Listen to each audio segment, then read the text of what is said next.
Hi and welcome back. Thought you guys might be interested in my most recent pickups. I've got 3 different consoles to show you. I've got a few games from 6 different systems and I've got an add-on for my Sega Saturn. Let's take a look.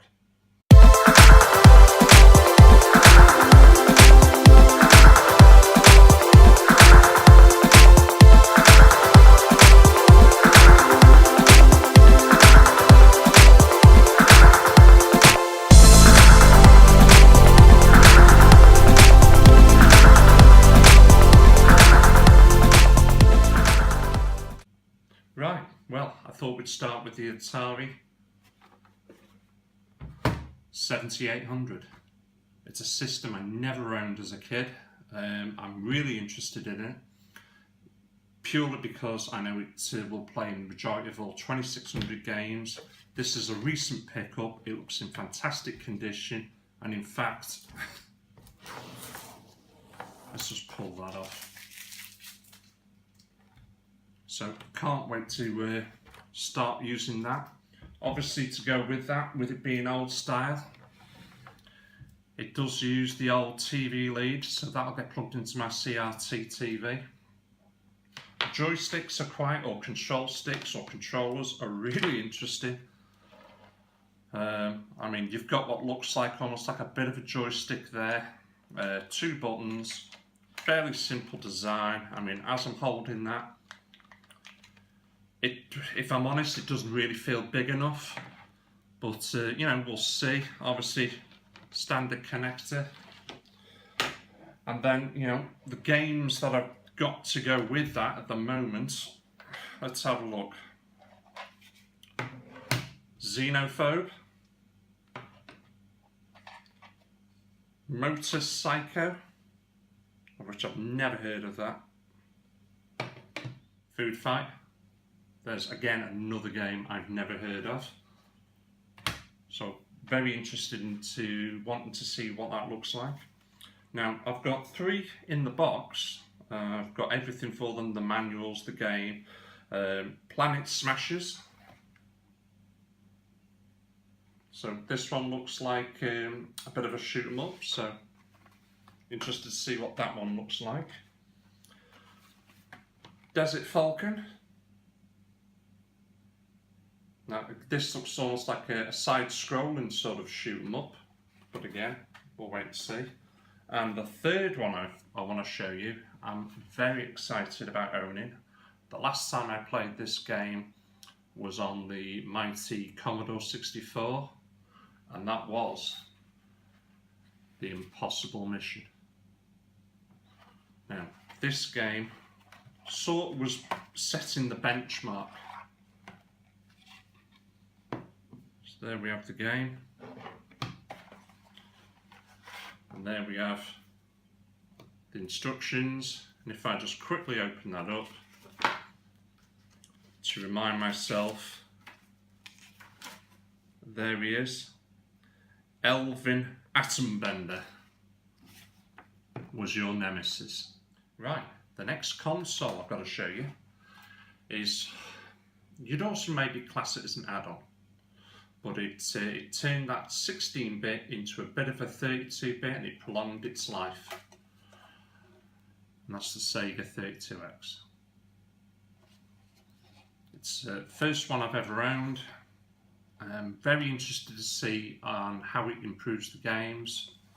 I've got plenty of them on the way to me, so I can't wait to give that a try. As you can see, that just slots straight into the top, and then you would actually plug your games in there and away you go.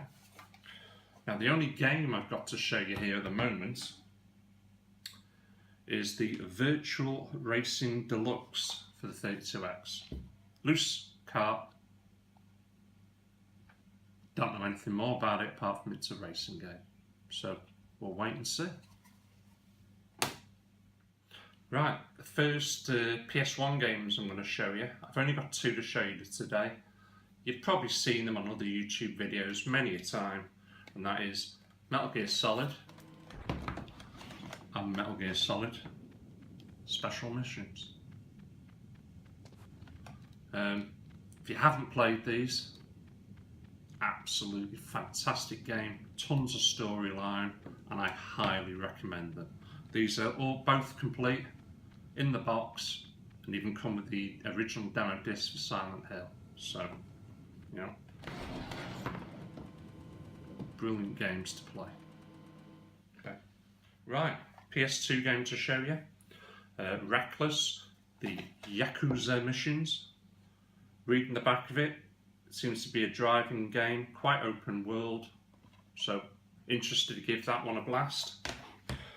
Next one that I'm going to show you, try not to laugh too hard, but it is the Commodore 64, The Attack of the Mutant Camels. Now, this particular game I originally owned, I've sold, and I'm happy to get it back again in my collection. But if you're not familiar with it, basically, hostile aliens have taken over the world and have created genetic engineered mutant camels. So it is a bit of a side-screen shoot 'em up from what I can remember. You're basically the camel firing lasers from your eyes. I'm hoping to get this signed by its creator, Jeff Minter, at the next show that I go to. So really happy about that. It's the action replay card for my Sega Saturn. Now basically, if you are not familiar with this bit of kit, it's basically a 3-in-1 device. It gives you your 4 megabyte memory, a 1 to 4 megabyte expansion RAM, and you've got your Action Replay Plus, which basically you've got hundreds of games codes all built in, and what it allows you to do is play Japanese and North American games on your console. So you do not need to modify your Sega Saturn. Just buy yourselves one of these, and this is how it comes. So you've got your full instructions, how to set up, and it's as easy as ABC. Take your cartridge, plug it in the cartridge slot, and then when you put your game in, it'll fire up a menu and you start. I'll go into a lot more detail with this to show you exactly how it's used, but a cracking bit of kit, and I can finally now start playing my Japanese games. Right, last console to show you and the games to go with it is the Nintendo Wii U. Now what can I say about this console? I can't actually say enough. It's a cracking console. Just because it's a failed console doesn't make it a bad console, of which it ain't. You know, this is the 32 gig model. Obviously, you can use this as a joystick. This is your mobile device. You'll play on the screen here when you're not having it plugged into your HDMI TV. What I'll do now is I'll show you the Pro Stick controller and the games I've got with it. So I'll just move that on one side. And I must admit, the Pro Stick controller is really, really comfortable. Very similar to an Xbox, very similar to a PlayStation style controller. You know, the buttons feel right, the way it holds feels right. You know, that's a good controller, it really is. The games that I've got to go with it: The Legend of Zelda, Twilight Princess, the Xenoblade Chronicles. We've also got for you Pokemon friends, Pokemon Tournament,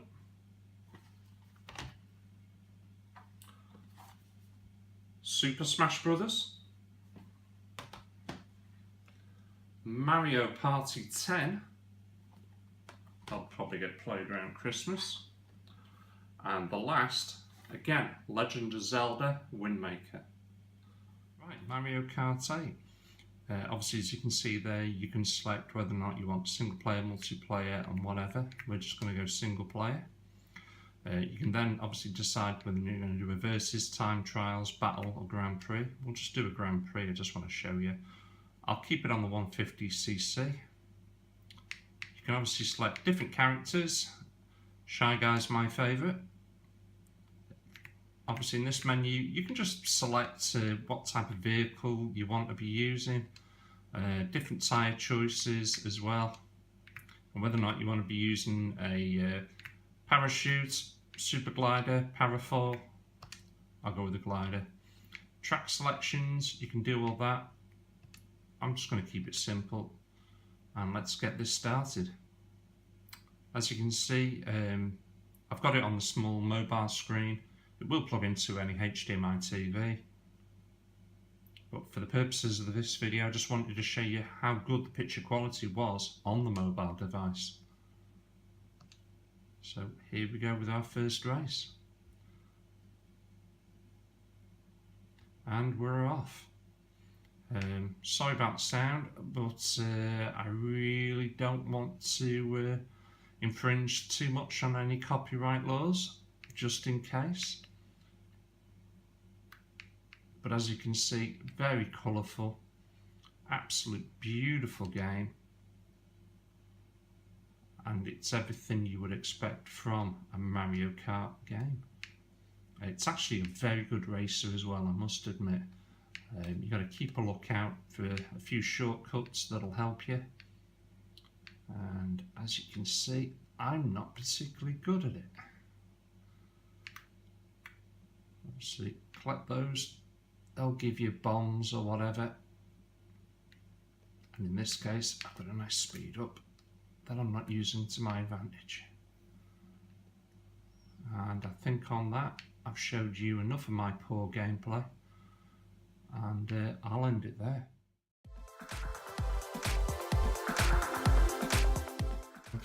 I hope you've enjoyed this as much as I've enjoyed showing it to you. As you can see, yes, bet you thought I forgot. Reckless, the Yakuza missions for the PS2. If you like these videos and you want to subscribe for more, please do so. A big thumbs up will help. And give me some ideas, please. Post a comment. Tell me what you think. And if you got any ideas on any future videos, I'm very interested. If you want to follow me on Facebook, you can do. I'm at Ep2. And I'll catch you again.